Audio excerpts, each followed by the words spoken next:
النهارده حلقة هتعجبكم. اخبار معانا، اخبار النادي الاهلي واخبار مثيرة جدا في عالم كرة القدم. زي ما عودتكم وقلت لكم ان في حلقات كتيرة ان شاء الله جاية، اخبار كتير هقولها لكم وهنقل لكم كل اخبار الكورة في مصر وفي اوروبا وفي كل حتة ان شاء الله. السلام عليكم ورحمة الله وبركاته، محبيني ومتابعيني، عاملين ايه واخباركم ايه؟ معاكم محمد رفعت، وان شاء الله الحلقة دي تعجبكم. رحيل كهربا بشكل مؤكد عن النادي الاهلي. ايه يا عم اللي انت بتقوله ده؟ رحيل كهربا ايه واللي انت بتقوله ده؟ طبعا بعد اللي حصل في ماتش شباب بلوزداد والجماهير، وان هو حرض كابتن محمد الشناوي قائد فريق النادي الاهلي وكابتن محمد رمضان المدير الرياضي للنادي الاهلي، ان بعد ما كان خلاص الشناوي رايح ياخد اللعيبه ورايح يحيي الجمهور بعد ما نادولهم اول المباراه، الجماهير طبعا من اول الماتش عماله طبعا يعني تقول عبارات مسيئه وما بتشجعش اصلا الفريق، عماله تقول ايه عبارات اللي غور يغور كده، يعني عبارات مسيئه. جم بعد ما جابوا 5 تجوان في الشوط الثاني والاهلي عمل مباراه حلوه وكسب 6-1، جه في الاخر والجماهير قعدت تحيي النادي الاهلي وخلاص، قعدت بقى وقفت في ظهر النادي الاهلي واللعيبه وندهت عليهم وقالت لهم ايه تعالوا وكده. يعني كهربا عمل ايه؟ كهربا حرض الكابتن محمد رمضان والكابتن محمد الشناوي وقال لهم لا احنا مش هنروح نحيي الجماهير. طبعا وخدوا اللعيبه ودخلوا جوه، فالجماهير بعد كده شتمت. فكهربا بيقول للنادي الاهلي مشوني. كهربا بيقول لمجلس اداره النادي الاهلي مشوني. ففي قرار ان النادي الاهلي، مجلس اداره النادي الاهلي برئاسه الكابتن محمود الخطيب، قرار هيطلع قريب برحيل كهربا بشكل رسمي عن النادي الاهلي. ده قرار بالاجماع، وبالفعل بدأ وكيل كهربا يدور على عروض لكهربا في الدوري السعودي، دوري روشن. بس المشكلة دلوقتي ان اصلا اغلبية مهاجمين الدوري السعودي والاندية السعودية يعملوا 10 من كهربا، فعروض كهربا من السعودية مقفولة. حتى الدرجة التانية في الدوري السعودي برضو مقفولة. عارفين انتوا ان في مهاجمين من كل اوروبا في الدوري السعودي دوري روشن، نيمار وبريزيتش وغيره، في لعيبة كتير اوروبية هناك في الاندية السعودية. حتى الدوري الدرجة التانية السعودي مقفول برضو، فصعب ان هو كهربا يروح الدوري السعودي. ما قداموش غير الدوري المصري. بس هيروح فين في الدوري المصري؟ اغلبية الاراء بتقول ان هو هيروح لفريق زد بسبب العلاقات الجيدة بين فريق زد، مجلس ادارة نادي زد ومجلس ادارة النادي الاهلي، وفي تبادل صفقات ما بينهم. ده على اغلب الاراء.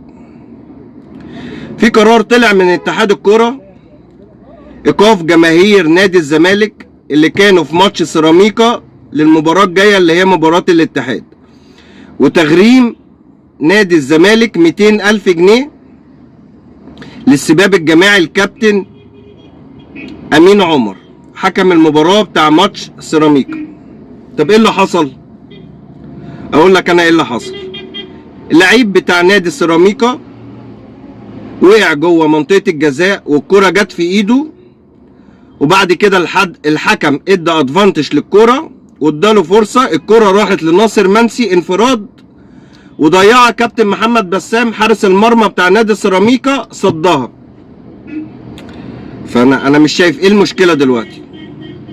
انت انفراد وضيعته، الكرة جت في ايده، طب ما هو يعني اللعيب هيقع، يعني هو اللعيب بيقع دلوقتي هيقع على ايه؟ هيقع على وشه؟ اكيد لا طبعا. يعني هو وقع هيقع على ايده. فهو القرار يعني حتى في اللائحه، يعني هو اللعيب لما يجي يقع ويسند على ايده والكرة تيجي في ايده خلاص. ما هو يعني هيقع على ايه طيب؟ هيسند بايه طيب؟ يخبط راسه في الارض مثلا ويجي له ارتجاج، ولا لسانه يجي له لسانه يتبلع ولا حاجه؟ فالمهم الحكم ما حسبهاش واداله ادفانتج، والكرة جت في ايده وهو ناصر منسي ضيعها. طيب في غرامة على دونجا 5000 جنيه لحصوله على الانذار الثالث في المباراة سيراميكا. انا ما اعرفش ان في لائحة بتنص عن اللي ياخد الانذار الثالث يتغرم 5000 جنيه ولا لا. لو حد عارف يطلع يقول لي في كومنت. انا ما اعرفش لغاية دلوقتي. دلوقتي مفيش اخطاء تاني في المباراة غير هو بس اللي حصل دوت. اللعيب وقع على الكرة، اللعيب وقع وسند بايديه والكرة جت في ايديه، مفيش اي اخطاء تاني. ودونجا اتغرم 5000 جنيه، والجماهير اللي كانت في ماتش السيراميكا مش هتحضر الماتش الجاي. بس كده. طيب في ايه تاني عندنا؟ بكرة ان شاء الله يا غد يا بعد غد هتلاقي قرار، هيكون فيه اعتذار رسمي من كباتن فريق النادي الاهلي، كابتن رامي ربيعة، كابتن محمد الشناوي، كابتن عمرو السولية. اعتذار رسمي، هيطلعوا يعتذروا للجماهير. هو ده شيء اساسي ومؤكد المفروض الكباتن فريق النادي الاهلي تعمله. المفروض اصلا كابتن محمد رمضان يطلع يعمل اعتذار كمان معاهم. دلوقتي كابتن محمد رمضان في قرار بيقول ان هو هيمشي من النادي الاهلي، وهي يعني كابتن مدير كوره ديت مش لايقه عليه. هي بمعنى اصح ان البدله واسعه على كابتن محمد رمضان. ففي قرارات جايه ان كابتن محمد رمضان هيمشي من النادي الاهلي. كابتن محمد رمضان هيمشي من النادي الاهلي، و90% او 80% كابتن سيد عبد الحفيظ هيرجع. ده خبر حلو قوي لجماهير النادي الاهلي، ان كابتن سيد عبد الحفيظ هيرجع ويمسك مدير الكرة مكانه. المهاجم المرعب في النادي الاهلي ان شاء الله خلال وقت قريب مين هو؟ بغداد بنجاح، المهاجم الجزائري ومهاجم السد القطري. المهاجم دوت لعب لغايه دلوقتي هو بيلعب في نادي الشمال القطري، دلوقتي بيلعب في نادي الشمال القطري لغايه النهارده. الموسم ده لعب 15 مباراه، جاب 13 هدف وعمل 6 اسيست، يعني 19 مباراه. الموسم اللي فات لعب 30 مباراه، جاب 15 هدف وجاب 5 اسيست. طبعا ارقام حلوه جدا. نقول بقى عامه في الجزائر، في منتخب الجزائر لعب 426 مباراه، احرز 296 هدف وعمل 109 اسيست، يعني في اجمالي 405 هدف، 405 مساهمه تهديفيه. طبعا المهاجم ده عنده 33 سنه، بس بالنسبه لارقامه احلى من اي مهاجم في الدوري المصري. بالنسبه لارقامه احلى من اي مهاجم في الدوري المصري. فبنتمنى ان احنا نشوف بغداد بنجاح في النادي الاهلي ان شاء الله، يعمل معاهم مواسم حلوه طبعا قبل كاس العالم